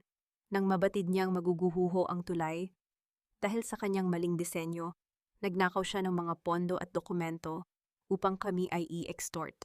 Heto ang mga original na dokumento na may pirma niya na nagpapatunay na siya ang nag-utos ng pagbabago sa mga materyales. Inilahad niya ang mga peking papel na may huwad na lagda ni Amara. Ang bulungan sa bulwagan ay lalong lumakas at maraming pamilya ng mga biktima ang nagsimulang tumingin nang may pagdududa sa pintuan. Ngunit biglang tumahimik ang buong paligid nang bumukas ang malalaking pintuan sa likod. Pumasok si Amara kasama si Attorney Joseph. Hindi na siya ang babaeng nakasuot ng maruming pangkasal na damit. Ngayon nakasuot siya ng isang formal na puting blazer, ang kanyang buhok ay maayos na nakatali at ang kanyang mga mata ay may ningas na hindi kayang patayin ng anumang takot. Ang bawat camera ay mabilis na humarap sa kanya at ang kislap ng mga flash ay tila ba mga bituin na sumasabog sa dilim. Nang tawagin si Amara upang tumestigo, ang kanyang bawat hakbang patungo sa harapan ay puno ng dignidad. Hindi siya tumingin sa mga camera. Ang kanyang paningin ay diretso sa mga mata ni Esmeralda, na ngayon ay tila ba nakakita ng isang multo mula sa nakaraan. Kagalang-galang na komite. Simula ni Amara, ang kanyang tinig ay malinaw at matatag, walang bakas ng pag-aalinlangan. Ang engineering ay hindi tungkol sa mga dokumentong pirmado lamang. Ito ay tungkol sa integridad ng bawat molekula ng semento. Ipinapakita ng mga dokumentong ito ang kasinungalingan, ngunit ipapakita ko sa inyo ang siyensya ng katotohanan. Inilabas ni Amara ang mga slide ng kanyang pagsusuri. Sa madaling salita, ipinaliwanag niya ang pagkakaiba ng load-bearing capacity ng standard cement kumpara sa substandard na ginamit sa tulay. Ipinakita niya ang mga email, ang mga ulat ng audit, at ang mga lihim na transaction na hindi nagawang burahin ng mga Valderrama sa kanyang backup drive. Hindi disenyo ang pumatay sa mga biktima, ang diin ni Amara habang nakatitig ng malamig kay Esmeralda. Ang pumatay sa kanila ay ang kasakiman na nagpalit ng matibay na bakal tungo sa kalawangin at ng matigas na semento tungo sa marupok na buhangin. Ngunit ang pinakamatinding sandali ay nang tumayo si Attorney Joseph at iabot ang isang maliit na device sa technical team ng Senado. Nais naming i-play ang isang audio recording mula sa isang pag-uusap na naganap kamakailan lamang sa pagitan ni Dante Valderrama at ng aming kliyente. Ang boses ni Dante ay umalingaw-ngaw sa buong bulwagan. Malinaw na narinig ng lahat ang pag-alok nito ng 5 milyong piso, ang pag-amin na kailangang itago ang mga samples, at ang panggigipit nito sa pamilya ni Amara. It's just business, Amara. Let's find a way out of this mess before it's too late. Ang boses ni Dante sa speaker ay tila ba isang sampal sa harap ng publiko. Namutla si Dante, ang kanyang mga kamay ay nanginginig sa ibabaw ng kanyang kandungan. Samantala si Doña Esmeralda ay tuluyan nang nawalan ng kontrol. Tumayo siya at sumigaw, ang kanyang mukha ay namumula sa galit. Peke iyan, AI-generated lang ang boses na yan. Sinisiraan niyo kami, Senator, hindi niyo dapat pinapakinggan ang basurang ito. Maupo kayo, Doña Esmeralda, ang sigaw ng namumunong senador, habang ibinabagsak ang kanyang gavel ng malakas sa mesa. Ang komiting ito ay nag-uutos ng isang agarang forensic audit sa lahat ng dokumento at audio na iniharap. Sa gitna ng kaguluhan, napansin ni Amara ang isang senador sa gilid na dahan-dahang tumayo at mabilis na lumabas ng bulwagan pagkatapos makatanggap ng isang mensahe sa kanyang telepono. Isang hindi maipaliwanag na kaba ang dumapo sa dibdib ni Amara. Biglang isang opisyal ng seguridad ang tumakbo patungo sa podium ng mga senador at may ibinulong na balita. Ang mukha ng namumunong senador ay biglang nagbago, naging puno ng gulat at pangamba. Mga kababayan, ang boses ng senador ay binalot ng seryosong tono. Kakatanggap lang namin ng ulat na may isang malaking sunog na nagaganap ngayon sa pasilidad, kung saan nakaimbak ang mga pisikal na ebidensya at core samples ng Valderrama Bridge. Ang lahat ng ebidensyang kinuha ni Engineer Villaseran at Mangcardo ay kasalukuyang nanganganib na matupok. Naramdaman ni Amara ang paninigas ng kanyang buong katawan. Ang amoy ng usok ay tila ba pumasok sa kanyang ilong, isang masangsang na amoy ng nasusunog na katotohanan. Tumingin siya kay Esmeralda na ngayon ay may isang munting mapanganib ng ngiti sa gilid ng kanyang mga labi. Ang bawat sigaw ng galit mula sa labas ng bulwagan ng Senado ay tila ba mga hampas ng alon sa isang pader na unti-unti nang nagkakabitak. Sa loob lamang ng ilang minuto matapos ang balita tungkol sa sunog, ang social media ay napuno ng mga larawan ng naglalakasang apoy sa pasilidad, ngunit kasabay nito ay ang pagbagsak ng halaga ng stocks ng Valderrama Corporation sa pinakamababang antas sa kasaysayan ng kumpanya. Ang mga mamumuhunan ay mabilis na nag-alisan dala ang takot na ang kanilang pera ay tuluyan ng malunod kasabay ng paglubog ng barko ng mga Valderrama. Sa gitna ng kaguluhang ito, si Dante ay mabilis na pinalabas ng kanyang mga security detail patungo sa isang pribadong exit. Ang kanyang mukha ay balot ng isang itim na sombrero at salamin, ngunit ang panginginig ng kanyang mga kamay ay hindi niya maitago. Sa loob ng kanyang isipan, isa lamang ang tumatakbong plano ang tumakas. Sa Terminal 3 ng Ninoy Aquino International Airport, sinubukan ni Dante na dumaan sa mabilis na proseso ng imigrasyon gamit ang isang pasaporte na may ibang pangalan, isang huling alas na inihanda ng kanyang ina para sa ganitong pagkakataon. Ngunit habang iniaabot niya ang dokumento sa opisyal, isang pulang babala ang lumabas sa screen ng computer ng Bureau of Immigration. Mr. Valderrama, maaari po ba kayong sumama sa amin sa aming opisina? Ang tinig ng opisyal ay kalmado ngunit puno ng awtoridad. May kailangan lang akong habulin na flight para sa business trip, officer. Pilit ng ngiti ni Dante, habang ang pawis ay mabilis na gumugulong mula sa kanyang sentido. Mayroon po kayong hold departure order na inilabas ng korte bago pa man kayo makarating dito.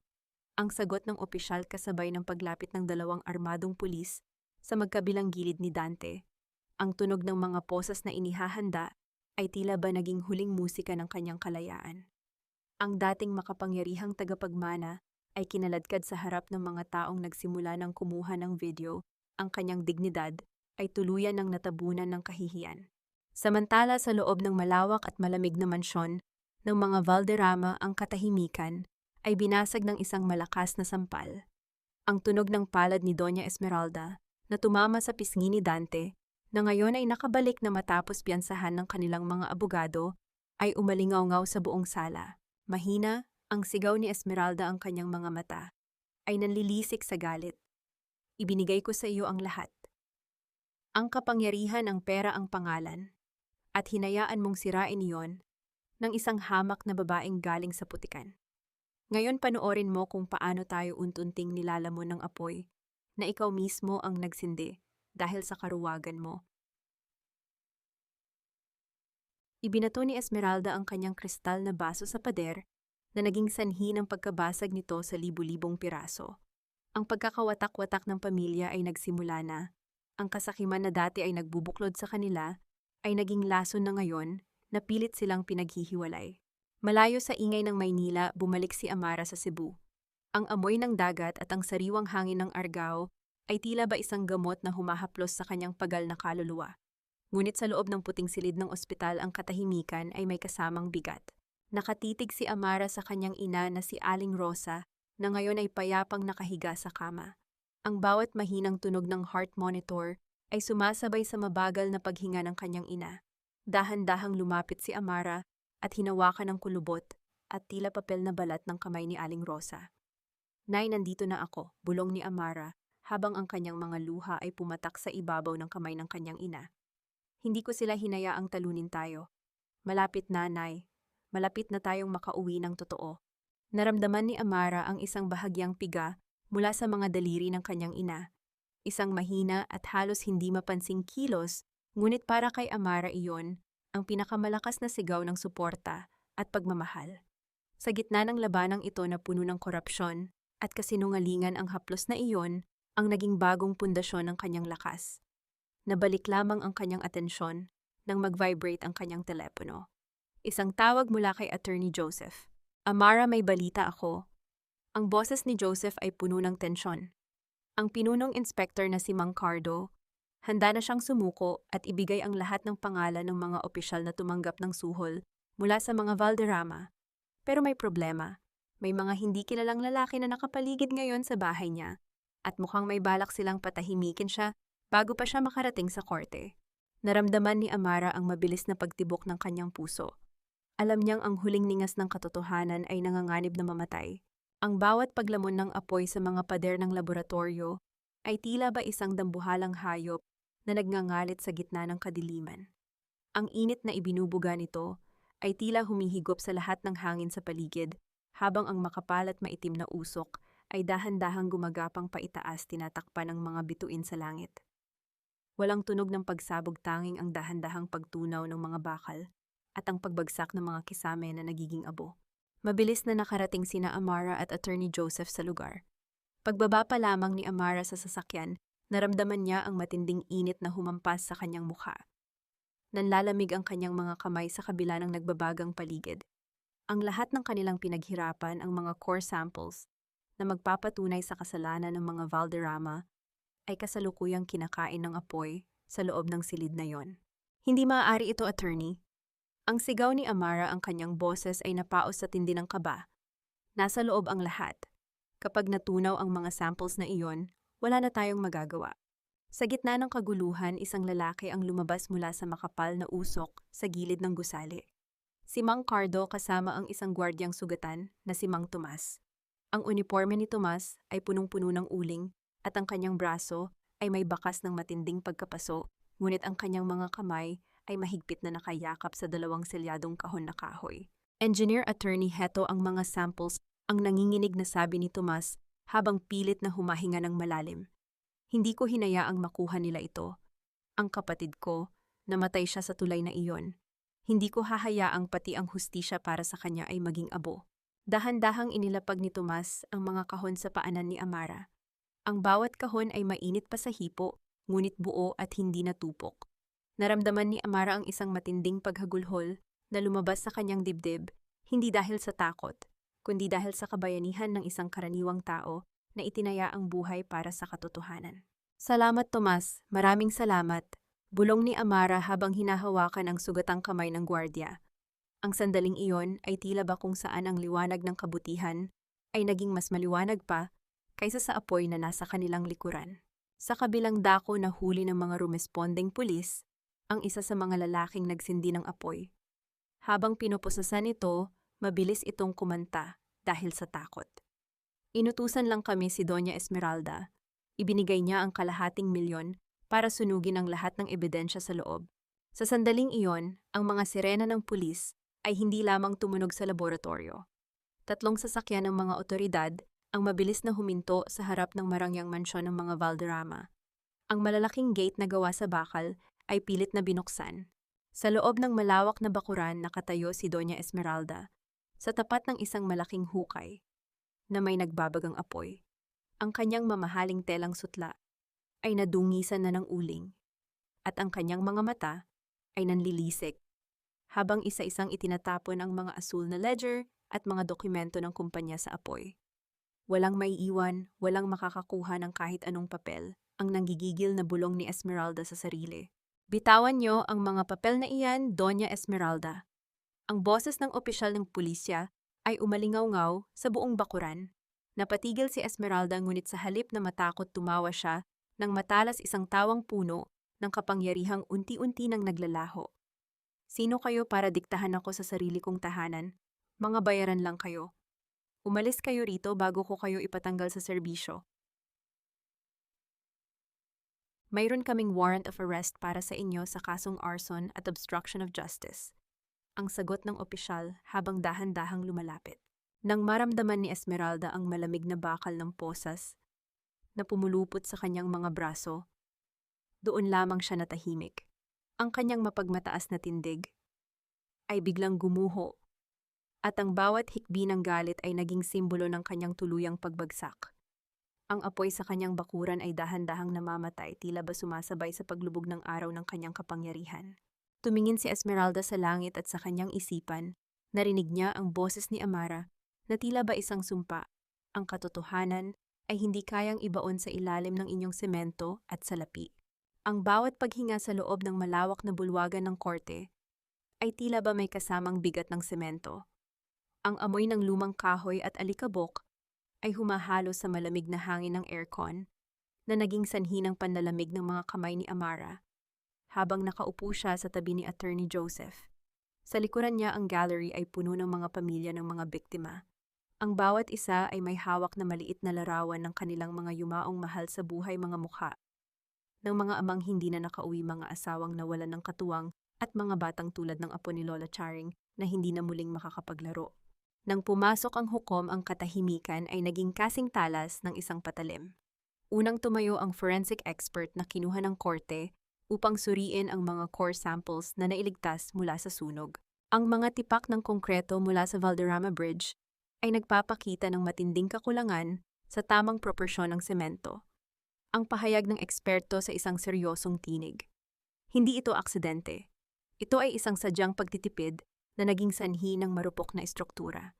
Bukod pa rito, napatunayan ng aming handwriting analysis na ang mga lagda ni Engineer Amara Villaquiran sa mga dokumento ng paglilipat ng pananagutan ay pekeng-peke.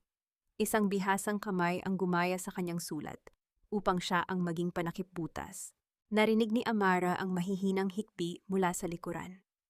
Ang bawat salita ng eksperto ay tila ba isang kamay na dahan-dahang nag-aalis ng tinik sa kanyang puso. Doña Esmeralda Valderrama, tumayo kayo, ang utos ng hukom. Dahan-dahang tumayo ang matandang babae. Wala na ang kislap ng kanyang mga brilyante. Ang kanyang mukha ay maputla at ang kanyang mga mata ay puno ng maitim na galit. Sa ilalim ng mga ebidensyang iniharap, kabilang ang testimonya ni Mang Cardo at ang mga dokumentong nailigtas mula sa inyong bakuran, hinahatulan kayo ng korte ng habambuhay na pagkabilanggo para sa mga kasong korupsyon, pamemeke ng pampublikong dokumento at pag-uutos ng arson. Ang boses ng hukom ay umalingaw-ngaw na parang hatol ng tadhana. Hindi maaari mga bayaran kayo. Hindi nyo alam kung sino ang kinalaban nyo. Ang sigaw ni Esmeralda ay bumasag sa kaayusan ng korte. Nawalan siya ng kontrol sa kanyang sarili. Ang kanyang mga kamay ay pilit na kumakawala sa mga gwardya habang siya ay kinaladkad palabas ng bulwagan. Ang kanyang mga mura at sumpa ay dahan-dahang naglaho habang isinasara ang mabigat na pinto. Pagkatapos ay dumating ang pagkakataon ni Dante. Tumayo ang lalaki, ang kanyang mga bahagi ng tuxedo ay tila ba naging masyadong malaki para sa kanyang nanghihinang katawan. Habang binabasa ang kanyang hatol na 10 taon na pagkabilanggo dahil sa negligence at obstruction of justice, dahan-dahang lumingon si Dante kay Amara. Ang kanilang mga mata ay nagtagpo. Sa mga mata ni Dante, nakita ni Amara ang matinding pagsisisi, ang luha na dahan-dahang gumugulong, at ang pagkilala na nawala sa kanya, ang tanging babaeng nagmahal sa kanya, nang tapat dahil sa kanyang sariling karuwagan. Walang galit sa puso ni Amara. Habang nakatingin siya kay Dante, tanging isang malalim na lungkot ang kanyang naramdaman, lungkot para sa taong pinili nitong maging, at lungkot para sa pangarap na minsan nilang binuo, na ngayon naging abo na. Hindi siya ngumiti sa tagumpay. Sa halip, dahan-dahan siyang tumango bilang pagtanggap na ang katarungan ay sa wakas, ay dumating na. Nang matapos ang sesyon, ang bulwagan ay napuno ng iyak ng kagalakan. Mabilis na lumapit si Lola Charing kay Amara at niyakap siya ng napakahigpit. Salamat anak. Salamat dahil hindi ka sumuko, bulong ng matanda habang ang kanyang mga luha ay bumabasa sa balikat ni Amara. Ngayon makakapahinga na ng may kapayapaan ang apo ko. Niyakap din ni Amara si Attorney Joseph, ang lalaking tumayo sa tabi niya, nang walang hinihinging kapalit. Nagawa natin, attorney. Tapos na ang pagtatago. Habang naglalakad si Amara palabas ng korte, damang-dama niya ang init ng sikat ng araw sa kanyang balat, isang liwanag na tila ba naghuhugas sa lahat ng dumi ng nakaraang mga buwan. Ngunit bago pa man siya makarating sa kanyang sasakyan, isang estranghero na nakasuot ng simpleng barong ang humarang sa kanyang daan. Engineer Villaseran, tanong ng lalaki, ang kanyang boses ay mahinahon. Sino po sila? Ang balik na tanong ni Amara. Inabot ng lalaki ang isang maliit na kahon na may kasamang lumang susi at isang sulat na may pamilyar na sulat kamay. Pinapabigay po ito ng isang matandang kaibigan ng inyong ama. Sabi niya ibigay ko raw ito sa inyo kapag ang pundasyon ng inyong buhay ay muling naging matatag. Nang makita ni Amara ang sulat, naramdaman niya ang mabilis na pagtibok ng kanyang puso. Ito ang sulat ng kanyang yumaong ama na matagal na niyang hinahanap at ang susi na tila ba magbubukas sa isang bahagi ng kanyang nakaraan na hindi pa niya lubos na nauunawaan. Ang sariwang amoy ng dagat at ang halimuyak ng mga bulaklak ng kalachuchi ang sumalubong kay Amara nang muli niyang apakan ang lupang kinalakihan niya sa Argao, Cebu. Ang bawat ihip ng hangin ay tila ba isang mahinahong haplos na naglilinis sa lahat ng dumi at pagod na dinala niya mula sa Maynila.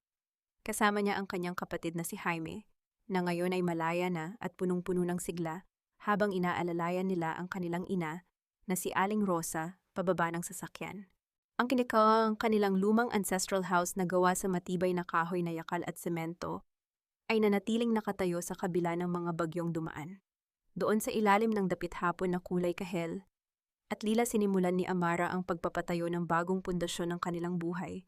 Hindi siya kumuha ng malaking kontraktor. Sa halip siya mismo ang humawak ng pala at naghalo ng semento gaya ng ginagawa ng kanyang ama noon.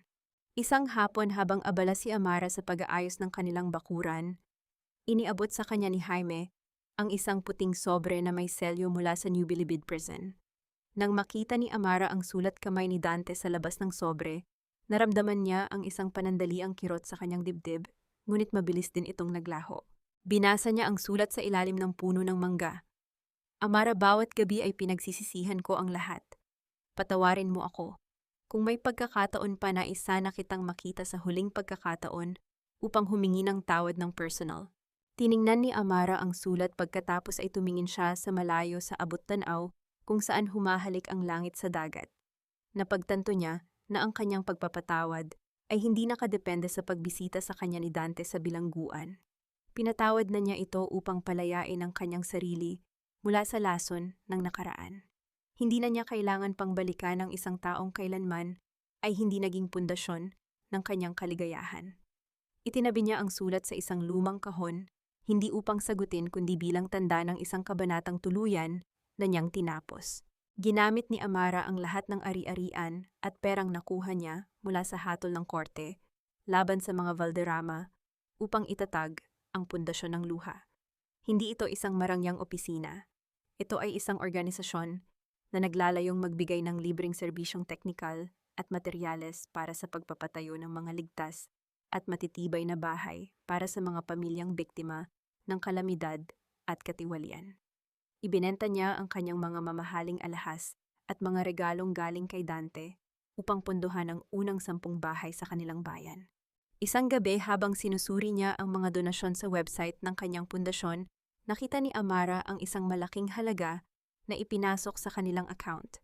Ang pangalan ng nagpadala ay nanatiling lihim, ngunit may kasama itong maikling mensahe sa wikang Cebuano. Padayon, Amara. Alang sa mga biktima, ang katarungan ay parang liso na tumutubo sa gitna ng semento. Napangiti si Amara. Alam niyang sa kabila ng dilim na pinagdaanan niya, may mga tao pa ring naniniwala sa kanyang misyon. Ang pinaka-espesyal na sandali para kay Amara ay nang sabayan niya si Jaime sa paghahalo ng semento para sa kanilang bagong kusina. Sa gitna ng init ng araw, ang kanyang mga kamay ay puno ng putik at basa ng pawis. Ganito ang tamang sukat, Jaime, paliwanag ni Amara habang ipinapakita ang proporsyon ng buhangin at tubig. Kapag nagmamadali ka, humihina ang kapit. Ang matibay na pundasyon ay hindi minamadali. Kailangan nito ng pasensya at katapatan. Nang makita ang kanyang kapatid na nakikinig ng may paggalang at ang kanyang ina na nakangiti habang nanonood mula sa beranda, ang naging tunay na kayamanan ni Amara. Ang semento na dati ay simbolo ng kamatayan at corruption ay naging simbolo na ngayon ng paglikha at pag-asa. Ngunit ang katahimikan ng kanyang bagong buhay ay muling nayanig ng isang umaga. Dumating ang isang formal na liham mula sa Department of Public Works and Highways. Ang sulat ay may lagda mismo ng kalihim ng kagawaran. Napatigil si Amara habang binabasa ang bawat salita. Inanyayahan siya ng pamahalaan upang maging lead structural engineer at consultant para sa muling pagpapatayo ng tulay sa Maynila, ang mismong tulay na gumuho at sumira sa kanyang buhay.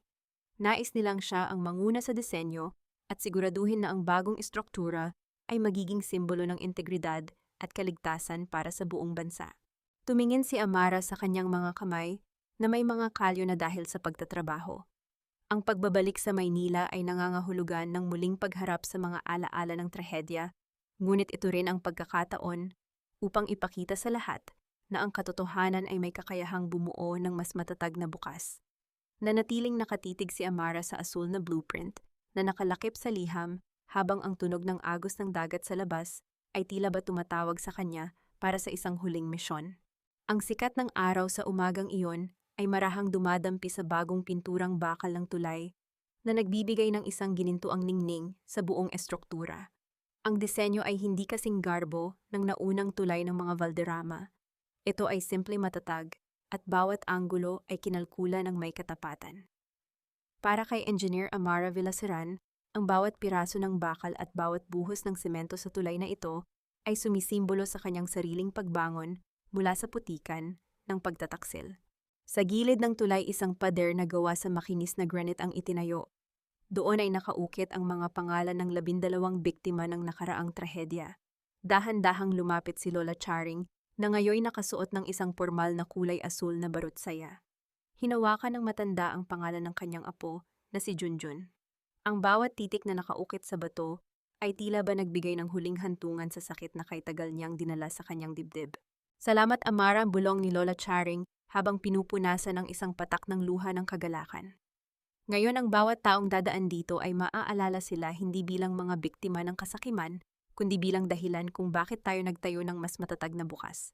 Nang tawagin si Amara upang magsalita sa harap ng mga opisyal ng pamahalaan at ng publiko ang bulwagan, ay binalot ng isang mapayapang katahimikan. Nakatayo siya doon suot ang kanyang puting hard hat at isang simpleng formal na kasuotan. Wala na ang takot sa kanyang mga mata, tanging ang liwanag ng isang babaeng nakatagpo na ng kanyang tunay na halaga ang makikita. Ang integridad ng isang tulay ay hindi nasusukat sa ganda ng kanyang arkitektura. Simula ni Amara ang kanyang boses ay malinaw na umalingaw-ngaw sa pamamagitan ng mga speaker. Nasusukat ito sa katapatan ng bawat taong naglagay ng pundasyon nito. Ang tulay na ito ay itinayo hindi lamang gamit ang semento at bakal kundi gamit ang katotohanan. Hayaan nating maging paalala ito na ang anumang bagay na itinayo sa kasinungalingan ay guguho ngunit ang mga pundasyong may dignidad ay mananatiling nakatayo sa gitna ng anumang bagyo. Matapos ang seremonya, naglakad si Amara ng mag-isa patungo sa gitna ng tulay. Pinagmasdan niya ang mahinahong agos ng ilog sa ibaba. Ang tunog ng agos ay tila ba isang himig ng kapayapaan na humahalik sa mga haligi ng tulay. Kinuha niya ang isang puting rosas mula sa kanyang bag at dahan-dahan itong binitawan. Pinanood niya ang pag-anod ng bulaklak kasabay ng tubig, isang simbolo ng kanyang ganap na pagpapakawala sa lahat ng pait-galit at luha na dinala niya mula sa gabi ng kanyang naudlot na kasal. Tiningnan ni Amara ang kanyang mga kamay. Malinis na ang mga ito mula sa dumi ng construction site, ngunit ramdam pa rin niya ang mga kalyo, ang mga pilat na naging ginto. Ang kanyang puso na dati ay parang basag na semento ay muling nabuo ng mas matatag at mas malakas. Sa dulo ng tulay napansin ni Amara ang isang pamilyar na anino ng isang lalaki na nakatayo sa malayo nakatingin sa kanya ng may malalim na paggalang. Hindi siya sigurado kung si Dante iyon na pansamantalang pinalaya para sa isang humanitarian reason o baka naman ay isang bagong simula na naghihintay sa kanya. Ngunit sa halip na alamin, ngumiti lamang si Amara sa langit. Hindi na niya kailangang lumingon sa likod. Ang kanyang pundasyon ay matatag na at ang bawat hakbang niya pasulong ay puno na ng liwanag. Nakaupo si Amara sa beranda ng kanilang bahay sa Cebu, habang ang kulay kahel at lila ng dapit hapon ay marahang humahalik sa malawak na dagat. Hawak niya ang isang tasa ng mainit na kape, at sa kanyang kandungan ay nakalatag ang isang lumang album ng mga larawan. Ang bawat pahina ay tila isang paglalakbay sa nakaraan mula sa kanyang simpleng kabataan hanggang sa madilim na bagyo sa Maynila na muntik nang sumira sa kanyang pagkatao. Ang pagpapatawad para kay Amara ay hindi dumating sa isang iglap na parang kidlat. Ito ay isang mabagal at masakit na proseso, parang pagpapatuyo ng semento na nangangailangan ng tamang panahon upang maging matatag. Pinatawad na niya si Dante at ang kanyang ina hindi dahil karapat-dapat sila sa kanyang awa, kundi dahil ayaw na niyang maging bilanggo ng sarili niyang pait. Sa pagpapatawad, tuluyan niyang pinatid ang tanikala na nag-uugnay sa kanya sa kanilang kasakiman. Ang katarungan ay naibigay na ng batas at ang kapayapaan naman ay ibinigay niya sa kanyang sarili. Nakauwi na ang kanyang puso sa isang tahimik na dalampasigan. Ang pundasyon ng luha ay hindi lamang naging isang organisasyon. Ito ay naging isang komunidad ng mga taong nagtutulungan upang bumuo ng mga pangarap mula sa mga labi ng trahedya. Sa bawat bahay na kanilang itinayo, nakikita ni Amara ang kislap ng pag-asa. Sa mga mata ng mga bata, isang kislap na mas mahalaga pa sa anumang brilyante ni Doña Esmeralda. Ang kanyang buhay ay hindi na tinutukoy ng sampal na tinanggap niya sa altar, kundi ng mga yakap ng pasasalamat na tinatanggap niya araw-araw. Ang pinakamahalagang aral na iniwan ni Amara sa mundo ay ang katotohanang ang integridad ay ang pinakamatibay na materyales sa konstruksyon ng buhay. Maaaring gumamit ang iba ng ginto sa lapi at kapangyarihan upang itago ang mga bitak sa kanilang pagkatao, ngunit sa dulo ng lahat, tanging ang mga pundasyong itinayo sa katotohanan ang hindi magigiba ng anumang lindol o bagyo. Ang katotohanan ay parang bakal, maaari itong painitin at pandayin ng paghihirap, ngunit hinding-hindi ito mawawala ang kanyang lakas. Tumayo si Amara at pumasok sa loob ng bahay nang marinig niya ang boses ng kanyang ina na tumatawag sa kanya para sa hapunan. Tumingin siya sa huling pagkakataon, sa abot-tanaw kung saan ang unang bituin ay nagsisimula ng kuminang. Ngumiti siya ng may malalim na kapanatagan. Tapos na ang gabi ng pagdurusa at ang bawat bukas ay isa ng pagkakataon upang magtayo ng mga tulay na hindi lamang mag-uugnay sa mga lugar, kundi mag-uugnay sa mga puso sa pamamagitan ng pagmamahal at katapatan.